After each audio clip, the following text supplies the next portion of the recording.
고린도전서 5장 6절 7절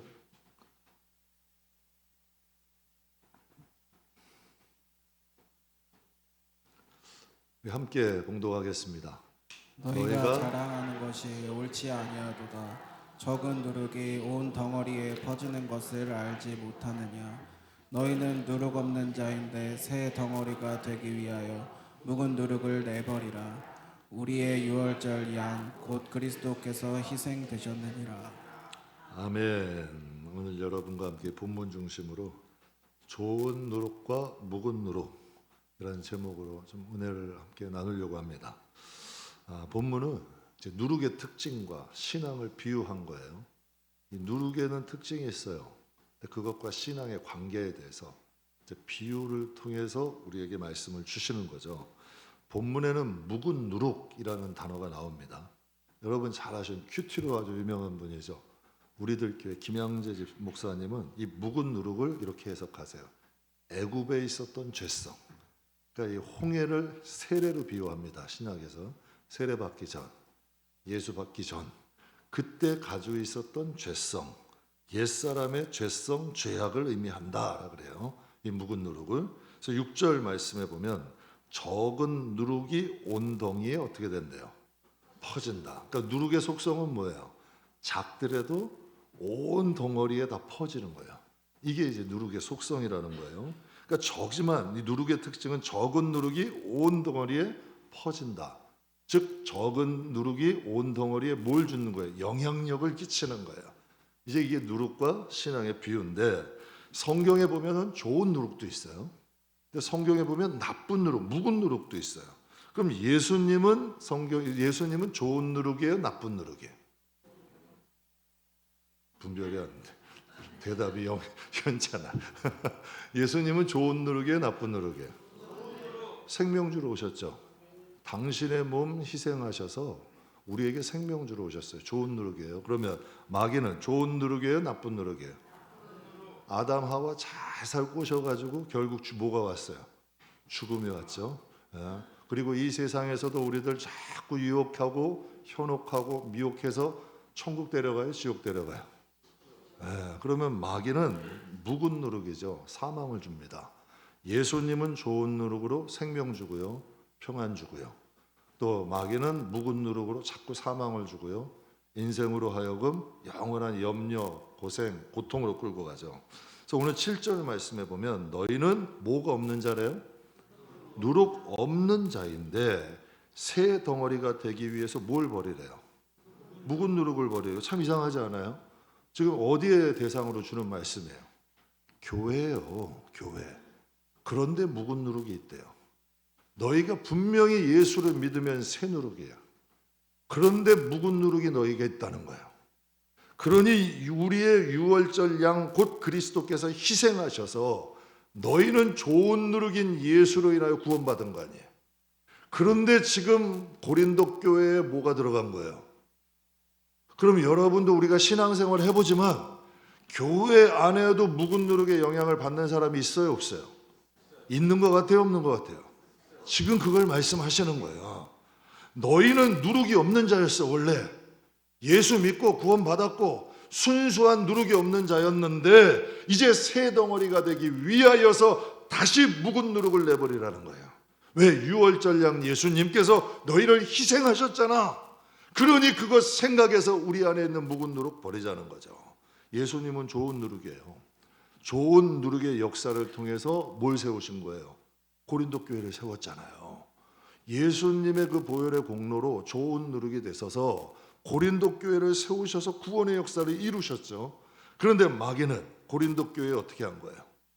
새 덩어리가 됐어. 이제 하나님이 구원하신 거야. 그런데 이 마귀는 고린도 교회에 묵은 누룩을 던져준 거예요. 뭘 던져줘요? 분쟁하게 해요. 뭘 던져요? 음행하게 해요. 뭘 던져줘요? 송사하게 해요. 교회가 더 아름다워 건강해질까 병들까? 병 들어가게 되는 거예요. 분명히 예수님의 보혈로 구원하신 교회였는데 예수님이 좋은 누룩이 되어서 구원의 역사를 이루는 고린도 교회에 마귀는 묵은 누룩을 넣어주기 시작하는 거야. 분쟁하게 하고 서로 음란하게 하고 서로 송사하게 만들고 우리 영혼과 가정도 똑같은 거예요. 하나 예수 그리스도의 은혜와 사랑과 희생이 가정에 있으면 살아나요. 예수님의 은혜, 예수님의 사랑, 예수님의 희생이 우리 안에 가정에 있으면 살아나요. 근데 세상에 주는 묵은 누룩은 요한일서에 이렇게 말씀을 하세요. 이는 세상에 있는 모든 것이. 그럼 여기서 세상은 누구를 얘기하는 거예요? 여기서 세상은 누가 영향을 예수님이 영향을 주는 세상을 의미하는 거예요? 마귀들이 영향을 주는 세상을 의미하는 거예요? 그럼 세상에 있는 모든 것이 뭐래요? 육신의 정욕, 안목의 정욕, 이생의 자랑이니 다 어디서부터 온 게 아니래요? 아버지로부터 온 것이 아니라 어디서부터 왔대요? 여기서 아버지는 누구예요? 우리 하나님 아버지. 그럼 여기서 세상으로부터 온 것이 세상은 누구예요? 어둠이잖아요. 악한 영이잖아요. 그러니까 이것은 다 아버지로부터 온 것이 아니라 세상으로부터 온 거야. 무엇이? 육신의 정욕, 안목의 정욕, 이생의 자랑. 그래서 예수님이 또 비유로 말씀하세요. 마태복음 13장 기가 막힌 비유예요. 또 비유로 말씀하시되 천국은 그래. 천국이 뭐냐면 마치 여자가 가루 서말 속에 갖다 넣어 전부 부풀게 한 누룩과 같으니 그래요. 성경에 보면 천국이 어디 있대요? 어디 있대요? 천국이 장기동에 있대요? 구례동에 있대요? 천국이 어디 있대요? 우리 마음속에 있대요. 분명히 그러셨어. 천국은 우리 마음속에, 여기 있다 저기 있다 하지 말래.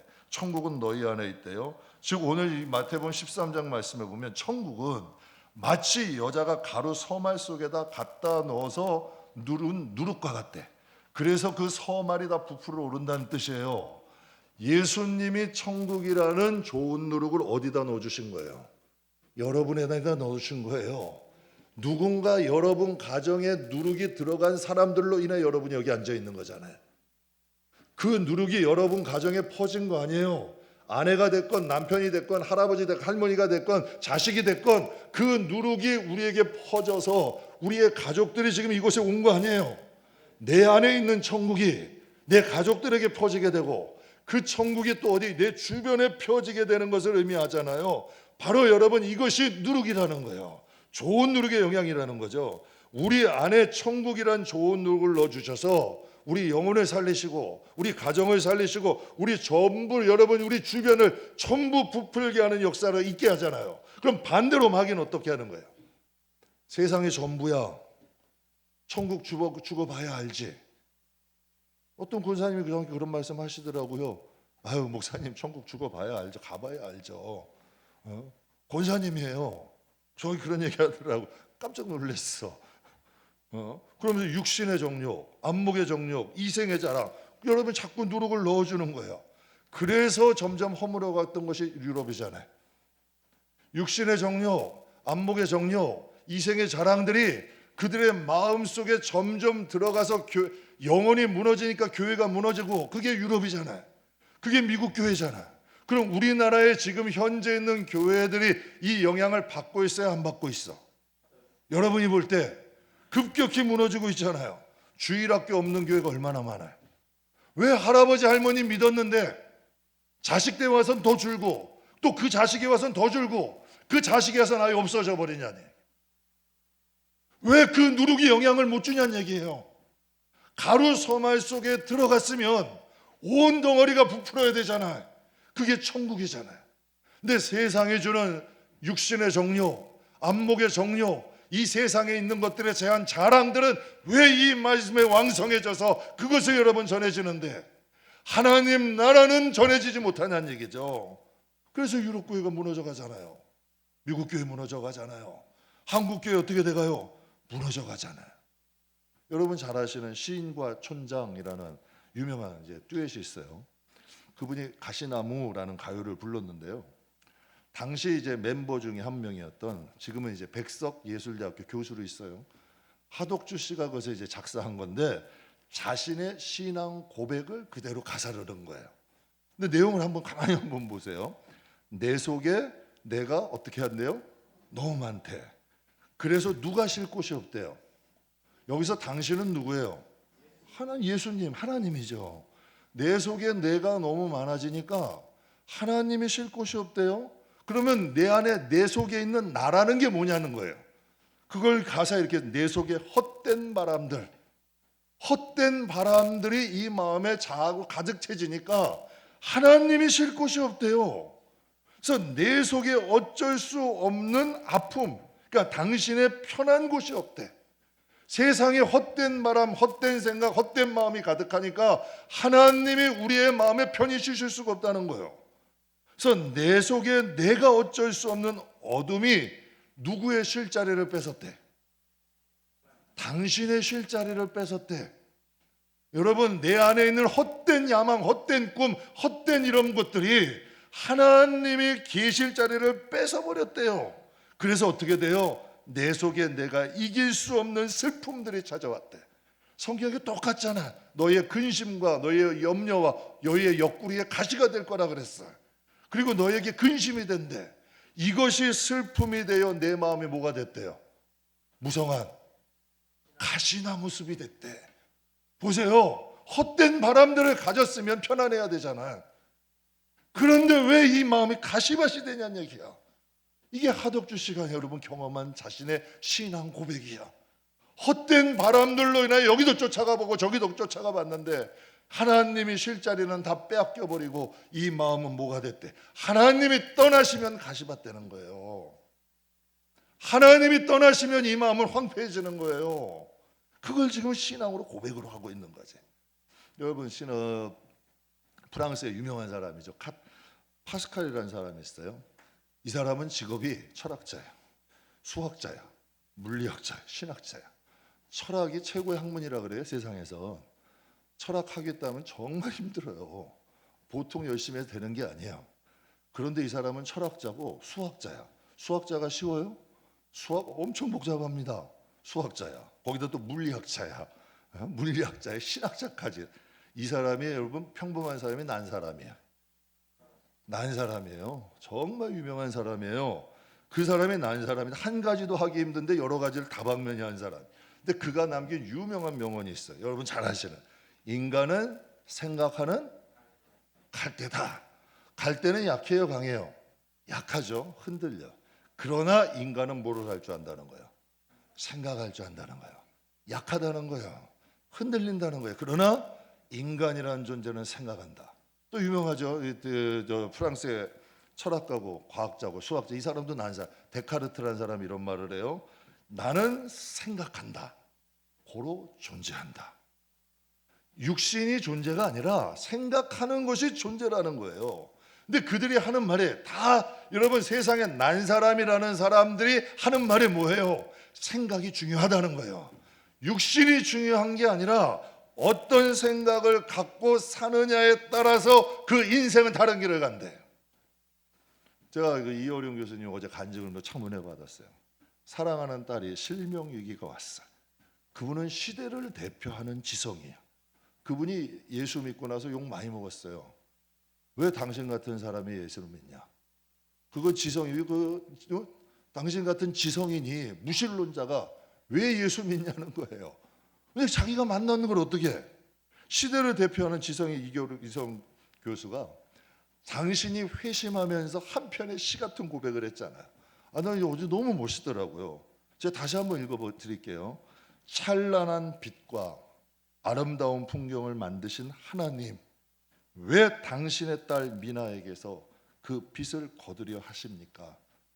만약에 미나가 어제 본 것을 내일 볼 수 있고 오늘 본 내 얼굴을 내일 또 볼 수 있게만 해주신다면 저는 제 남은 인생을 주님께 바치겠습니다. 멋있어요, 안 멋있어요? 진짜 멋있더라고. 깊이가 있잖아. 그래도 만약에 어제 본 것을 내일 볼 수만 있게 해주신다면 오늘 본 내 얼굴을 내일도 내 얼굴을 볼 수 있게만 해주신다면 제 남은 인생을 주께 바치겠습니다. 하나님 기도 들어주셨나요? 안 들어주셨나요? 그러면 이어룡 교수는 약속을 지켰나요? 안 지켰나요? 지켰어요. 평생을 이제 남은 인생이지만 그걸 주님께 바치면서 살아간 거예요. 인간은 처음부터 악한 사람이 없어요. 처음부터 유능한 사람도 없어요. 처음부터 사람들을 유익하게 하는 사람도 없어요. 어떤 생각과 어떤 마음을 먹느냐에 따라서 그들의 인생이 달라지는 거예요. 이 파스칼이나 데카르트라는 사람이 발견한 생각은 우리가 생각하는 그 생각의 수준이 아니에요. 생각이라는 이 영역을 다시 한번 재발견한 거예요. 인간이 어떤 생각을 갖느냐에 따라 그들의 운명이 바뀐다는 거지. 근데 그와 비슷한 것을 사도 바울이 깨달아.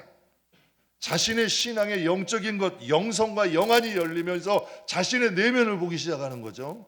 그래서 여러분, 신앙이라는 건 남을 보는 게 아니에요. 나를 볼 줄 알아야 돼. 그래야 변해요. 그래야 열매가 있어요. 그래야 인생이 여러분 좀 달라지는 거야. 사도 바울이 로마서 7장에 이런 고백을 합니다. 21절에. 그러므로 내가 뭘 깨달았대요? 한 법을 깨달았대. 내 안에 선을 행하기 원하는 나에게 무엇이 있다는 거예요? 악이 있다는 거예요. 어떤 분들은 대화해 보면 예수를 오래 믿었는데 자기는 선하대. 혈기를 막 내면서도 욕심이 그냥 더덕더덕 있으면서도 자신은 예수 잘 믿는데, 그리고 자신은 여태까지 뭐 주를 이것도 했고 저거.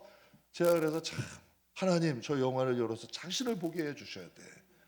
자신을 못 보는 거야. 신앙생활 20년, 30년, 40년 해도 자기 자신을 못 보고, 꼭 라오디아 교인들 같아. 나는 부자다, 부유하고 부족함이 없다. 나는 아무것도 부족함이 없어. 근데 하나님은 뭐라 그러세요?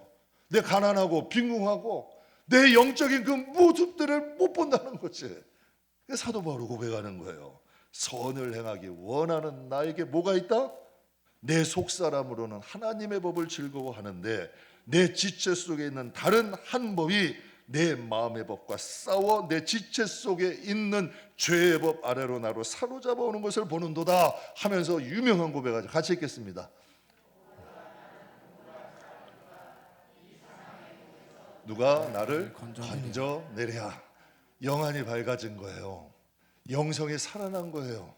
즉 데카르트나 파스칼이 생각이라는 것이 얼마나 중요한 것을 발견한 거야. 그러니까 인간은 생각하기 때문에 위대한다는 거고, 고로 생각하기 때문에 내라는 존재가 존재한다는 거야. 그 사람들이 발견한 거죠. 마찬가지로 사도 바울은 발견한 거예요. 내 안에 두 법이 있다. 하나님이 이 한 법 묵은 누룩을 제거하시고 내 안에 새 누룩으로 인하여 좋은 누룩으로 우리를 새롭게 하신다.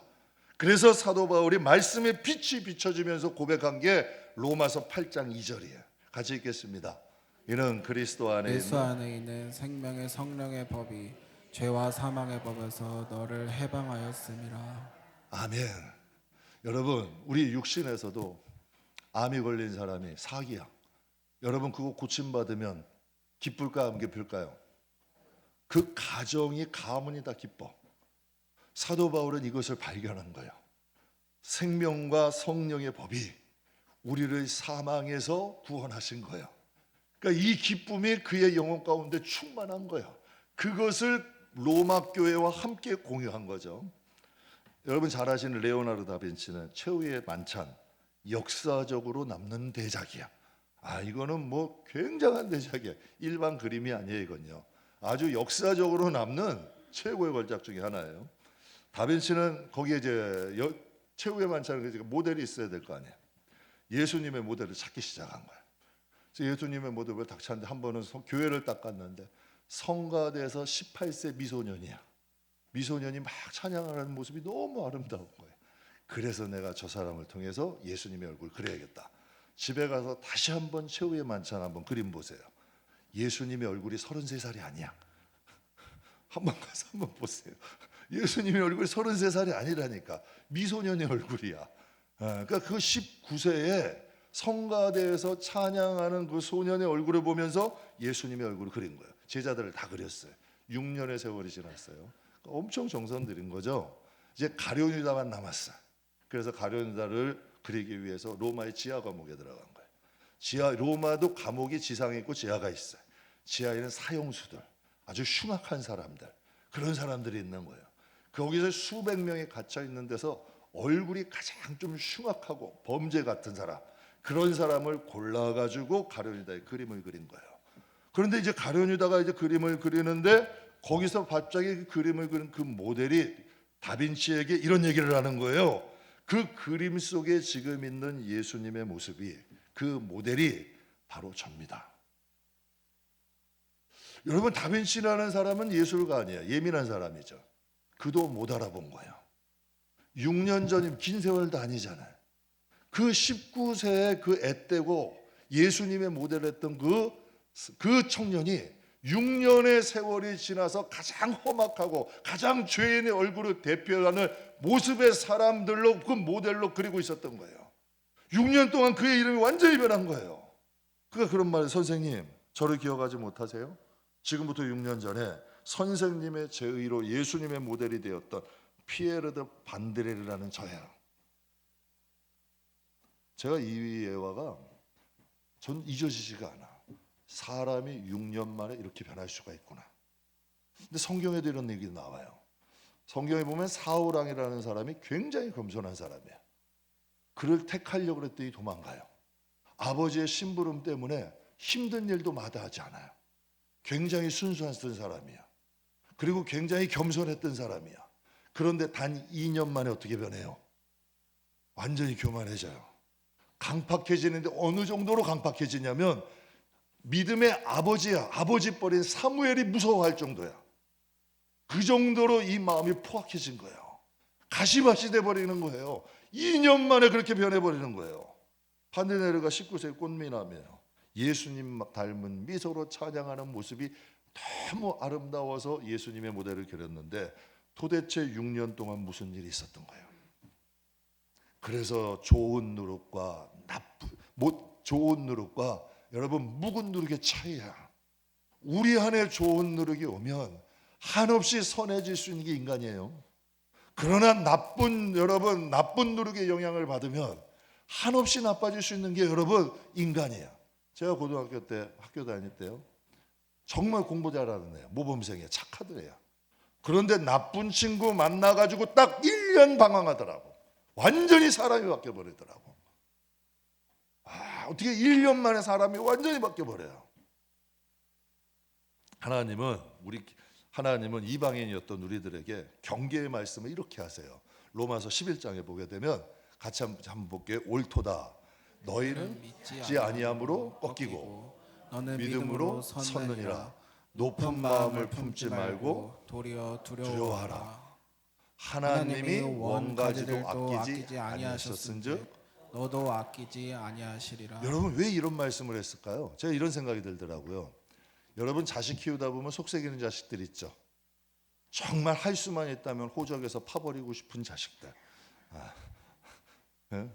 저는 이제 제가 못된 자식이었다 보니까 그런 자식들이 간혹 그런 얘기는 들어보시죠. 할 수만 있으면 호적에서 좀 파내리고 싶은 그런 자식들. 정말 너무 속을 새기고 너무 마음을 아프게 하고 부모 마음 아프게 해서 내가 너는 절대 안 본다 그러고 안 본다 그랬어. 그래서 오랜 세월을 안 봤어.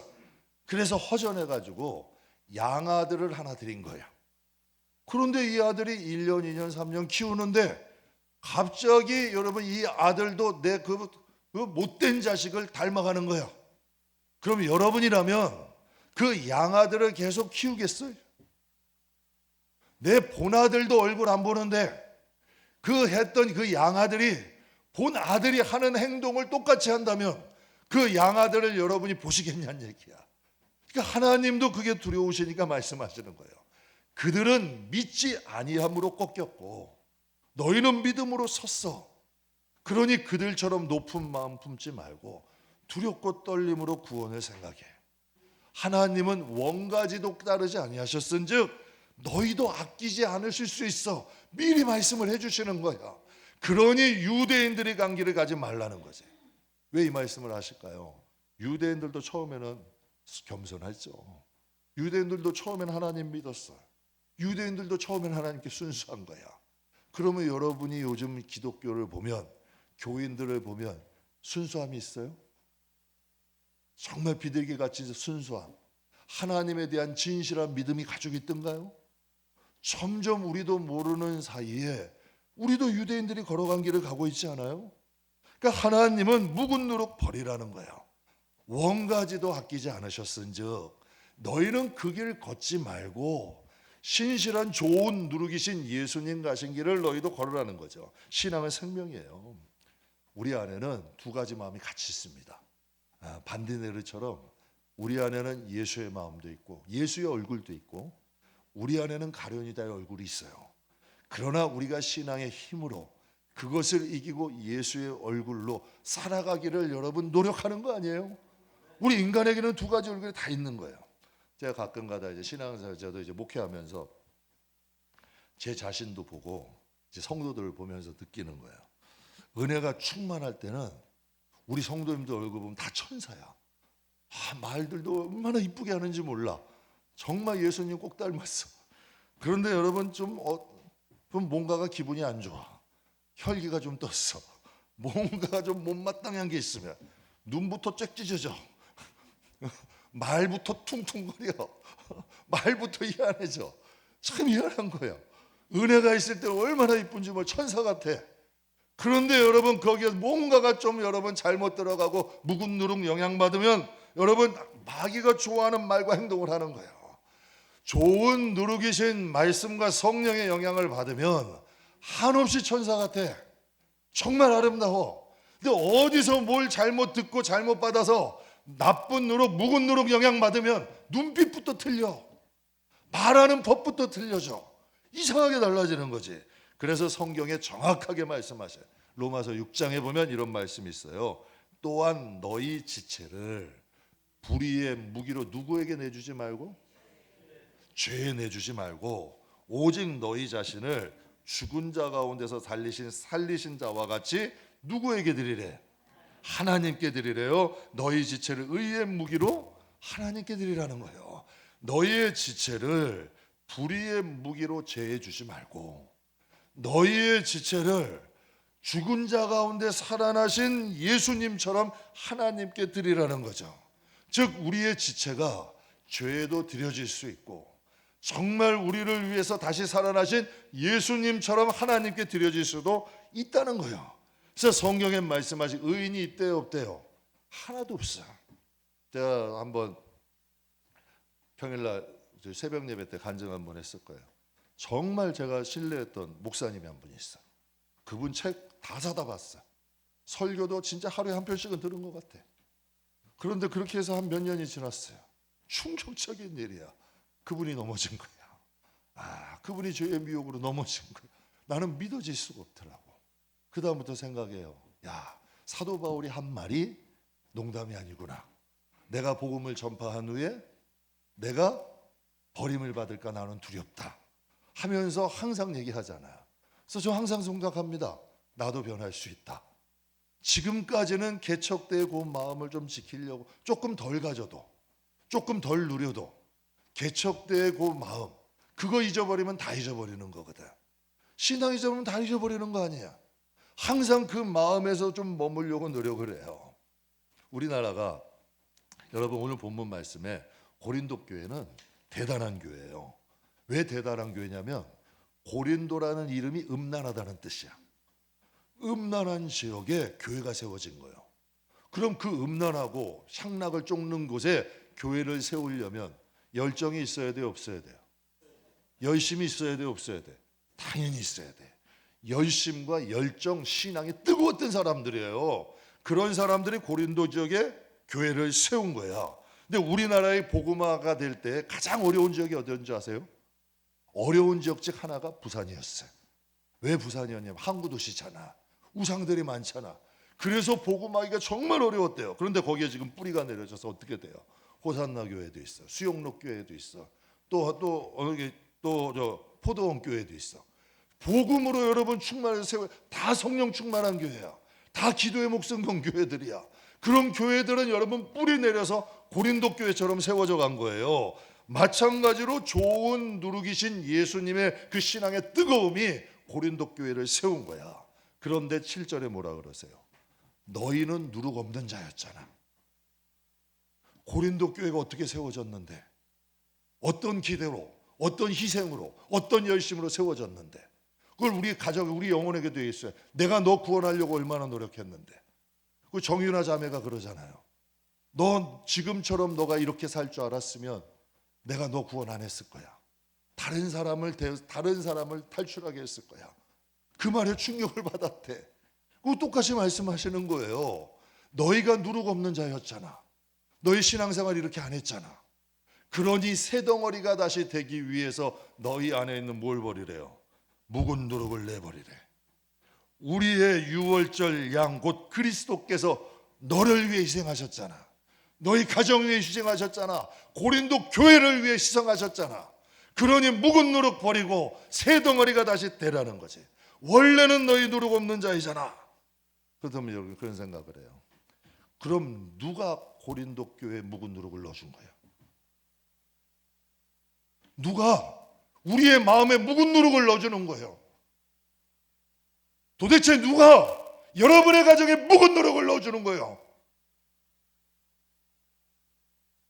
성경에 말씀하세요. 예수님이 직접. 마태복음 13장 25절 같이 읽겠습니다. 그때 그 원수가 와서 곡식 가운데 가라지를 덧뿌리고 갔더니 아멘. 사람들이 잘 때, 방심할 때, 약해져 있을 때 원수가 와서 곡식 가운데 가라지를 뿌려주고 갔다는 거예요. 여러분 잘 아실 거예요. 요즘 경제 전문가 유명한 사람이죠. 존리라는 사람이 경제 전문가예요. 존리라는 사람이 있어요. 이분이 한국 사람인데 미국에 오래 산 분이에요. 그분이 이런 얘기를 해요. 미국에 성공한 사람들을 다 조사해 봤대. 세 가지 특징이 있대요. 근데 그분의 그 가운데 첫 번째 특징이 뭐냐면 정직이래. 전 깜짝 놀랐어요. 성공과 정직 이게 연관이 돼? 어떻게 정직한 사람이 성공을 해 이 시대에? 이해가 안 갔어요. 근데 그가 이런 말을 해요. 그 이유는 신뢰하고 믿음이 가야 사람들이 함께 한다는 거예요. 신뢰가 되고 믿음이 가야 함께 한다는. 보세요. 재능이 많아. 권모술수가 능해. 재능이 많고 권모술수가 능한 사람이야. 그런 사람을 믿을 수 있어요? 이용은 돼. 어떠한 순간에 이용을 하는 거죠. 그러나 언젠간 큰 사고 치는 거예요. 믿을 수는 없어. 동역자는 안 된다는 얘기야. 함께 할 수는 없다는 거야. 신뢰하고 믿을 수 있는 사람에게 맡기는 거야. 신뢰하고 믿을 수 있는 사람과 인생을 함께 가는 거예요. 재능이나 권모술수는 이용은 되죠.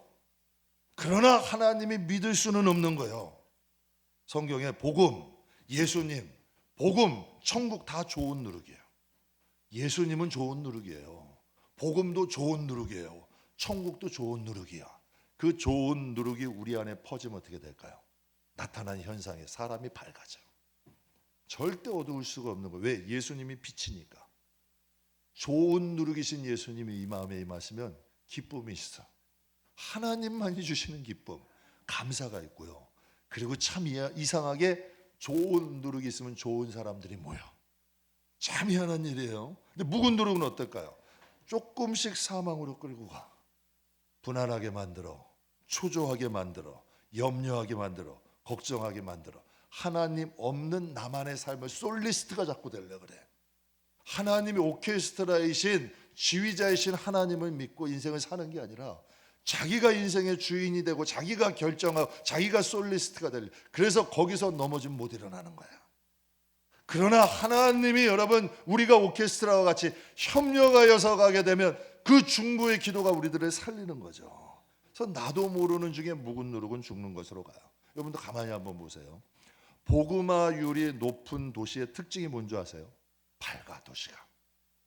복음화율이 높은 도시는요, 도시의 분위기 자체가 밝아. 복음화율이 낮은 도시일수록 분위기 자체가 어두워. 그럼 생각해 보세요. 우리 생각이 복음화되면, 생각하는 것들이 복음화가 됐어. 우리의 마음이 복음화가 됐어. 그럼 어떻게 될까요? 밝아져. 뭔가 부드러워져. 거세, 완고해, 날카로워, 찔러. 이건 뭔가가 복음화가 덜 된 거예요. 복음화가 되면 밝아져. 복음화가 되면 좀 부드러워져. 반대로 그럼 복음화가 안 되면 어두워져, 날카로워져. 주변과 먼저 자신을 배. 그리고 주변 사람들을 자꾸 배. 이게 차이점이 있어요. 예수님이 우리의 마음에 무엇을 넣어줘요? 좋은 누룩을 넣어주시는 거예요. 그래서 우리의 온 지체를 변화시켜요. 마귀는 우리의 마음에 자꾸 묵은 누룩을 넣어줘. 그래서 나도 모르는 중에 조금씩 더 어두워지는 곳으로 가. 그래서 여러분들에게 생각이 중요한 거예요. 복음을 통해서 우리의 자신을 보셔야 돼. 내가 어느 법으로 가고 있나?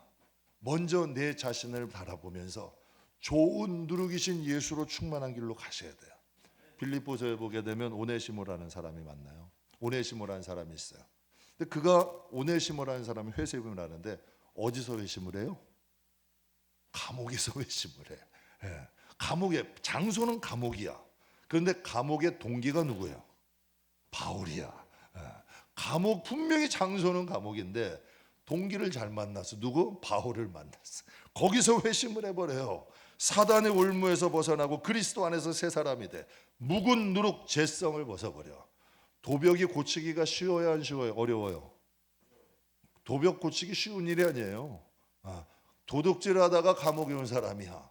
그런데 묵은 누룩 완전히 정리해버리고 바울의 심장이 돼버려요. 성경에까지 기록되는 인물이 돼버리는 거예요. 사도 바울도 예수님 만나고 포악한 마음 변화돼요. 그래서 그의 마음속에 묵은 누룩 버리고 이젠 좋은 누룩이 되어서 수많은 영혼들 살리고 수많은 교회를 살리는 자가 돼요. 사랑하는 성도 여러분, 우리가 인생을 살면서 여러분이 어떠한 모습으로 살건 저는 상관없어요. 빛 좋은 게 빛이 빛나는 삶 사셨으면 좋겠어요. 그런데 꼭 기억하세요. 여러분의 삶의 구비마다 예수가 없다면 우리는 솔로몬처럼 빛 좋은 개살구로 끝납니다. 그러나 여러분 삶의 구석구석에 예수가 있다면 여러분의 삶은 늘 항상 하나님 앞에 솟구치는 삶을 살게 됩니다. 인간의 마음에는 누구나 다 두 가지 마음이 있다. 여러분 우리 성도의 마음에도 죄의 유혹은 찾아온다. 여러분 제가 여러분에게 저는 죄의 유혹이 없어요. 저는 언제나 저는 하나님을 위해서 사는 사람이에요. 여러분 저는 죄하고는 상관이 없어요. 우리 목사님이 슬슬 이상해지는구나. 왜 생각하세요? 안 하세요? 조금 이상해지는 거예요. 조금 이상해지는 거예요. 사랑하는 성도 여러분, 우리가 이 세상 살아갈 때 누구나 다 죄의 유혹은 있다. 우리의 마음엔 아직도 죄의 무뚱지 잔재들은 살아있다. 그래서 7절 말씀처럼 너희는 누룩 없는 자인데 새 덩어리가 되기 위해서 뭘 버려라? 묵은 누룩을 버려라. 우리는 누룩 없는 자로 세우신 사람들이야. 세상을 살다 보면 묵은 누룩의 잔재들이 우리의 영혼을, 우리의 삶을 이상한 곳으로 끌고 가기도 해. 그러니 한번 우리가 항상 말씀과 성령 안에서 우리 안에 있는 묵은 누룩 버려버리고 이제는 새 덩어리가 되는 저와 여러분 되기를 축복합니다. 바울의 눈물의 편지를 통해서 고린도 교회의 묵은 누룩이 싹 빠졌어. 회개했어. 그리고 고린도 교회가 새롭게 돼요. 한 주간도 여러분 자신을 돌아보며 묵은 누룩은 버리시고 좋은 누룩이신 예수님, 성령님, 하나님의 말씀으로 충만하여 내 자신도 살리고 내가 좋은 누룩이 되면 내 가족은 산다. 아까 여러분 우리 보셨죠? 이어령 교수님, 이어령 이민아 목사님처럼 반드시 산다. 내가 좋은 누룩이 되면 내 가정은 산다. 그 시간이 언제일지는 하나님께 있지만 반드시 살고 또 사는 가정이 된다. 그러니 먼저 우리의 영혼을 살리고 가정을 살리고 교회에도 선한 영향 끼치고 여러분이 어느 곳을 가든지 좋은 누룩으로 살아가시길 주님의 이름으로 축복합니다. 기도하겠습니다.